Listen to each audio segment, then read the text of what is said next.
Alrighty, so one more video for this, and that's just with respect to the very last part of this task. So again, once you're done watching these instructions and you say, okay, you'll see the screen with each of the peer submissions, and you're going to go peer by peer as I described and give each of them feedback, engaging all these skills as you do so. The very last, after you've assessed all the peers, the last bit of work will be yours. And what we're really working on here is something that, hopefully you'll feel all through the process. But I want to introduce you to this notion of what we call metacognitive awareness. So metacognitive awareness, meta always means sort of high, above. And so what metacognitive awareness means is, are you aware of your own cognition and in fact, the strengths and the weaknesses within yourself? Understanding and having a good sense of what you're good at and what you're not good at is really important with respect to helping you grow, right? The stuff that you're not good at becomes a sort of to-do list of a sort, things that you want to work on a little bit. And the things that you are good at, well, that's when you look out for opportunities to use those skills somewhere or those attributes. So if you see some opportunity where they're looking for someone who can do X, Y, or Z, and you understand that, hey, I'm pretty good at X, Y, and Z, that can clue you into, hey, I want to go for that opportunity. And if the opportunity asks for something you're not good at, you can say, okay, I should work on that skill because I want that opportunity. Okay. So how do you get the sense of what you're good at and not good at? Well, there's this weird thing that happens to a lot of us when we're asked to do something like create a composition. And that is what I like to call opinion petrification.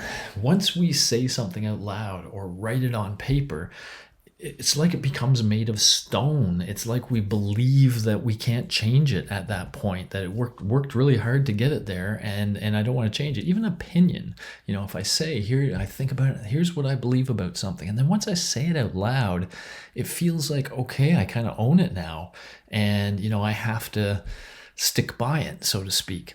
I want to convince you that's a very bad mindset to have, and I want to instead suggest that the better mindset to have is what we call a revisionist mindset, or what some people call a growth mindset. Some of you guys may have come across this in some of your studies on education.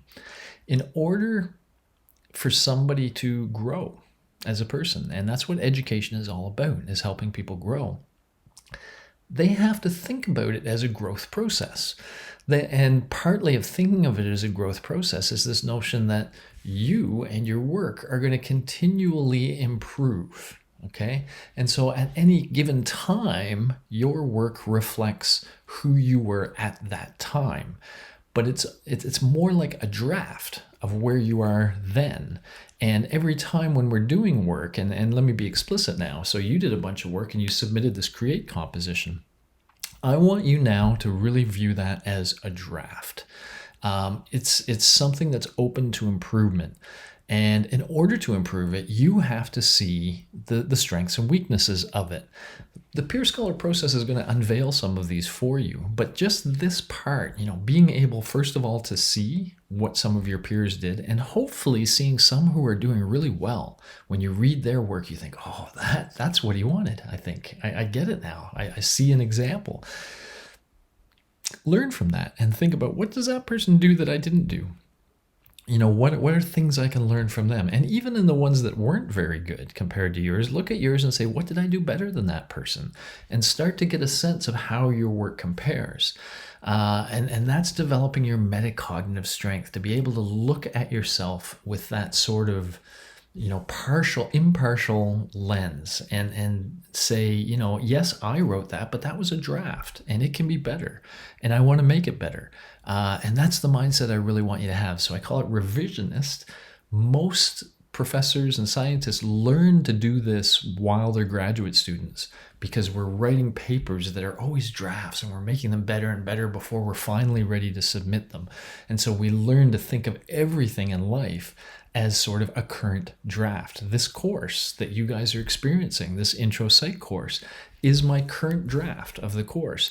I will continue to look for ways that it can be improved. I will continue to find things that aren't so good, and next year I will try to fix some of those things. That sort of mindset is what I want you to have. So the final step of your peer scholar activity is meant to kind of promote that a little bit more. So explicitly, you're going to see your work there, and I'm going to ask you a few questions about your own work. And those questions are meant to kind of inspire you to kind of think about your work and try to do so as though it was somebody else's work.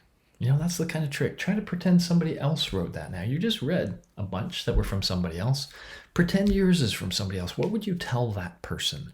And tell that person. But of course, you're telling yourself. Okay, cool. So that's the last step. Again, go through these. You can come back, click on the instruction tab anytime if you want to look through these videos again. But please, what I really want to say to all of you guys as a last point is Peer Scholar works really well when you all put the effort into giving each other good advice. When everybody does that, then you receive good advice on the other side. That's going to help you make your work better, and you'll appreciate that. So please take the time, do this conscientiously, work hard to give each of your peers some good advice, and try to really be engaged. You guys now know about engagement, engaged in this learning process throughout, because that's how it'll have the maximum impact. Okay, good. I will see you in the reflect phase of Peer Scholar, and of course I may see you somewhere within your digital textbook as well. Alrighty, cool guys. Enjoy. Good luck with it. I will talk to you soon. Bye-bye.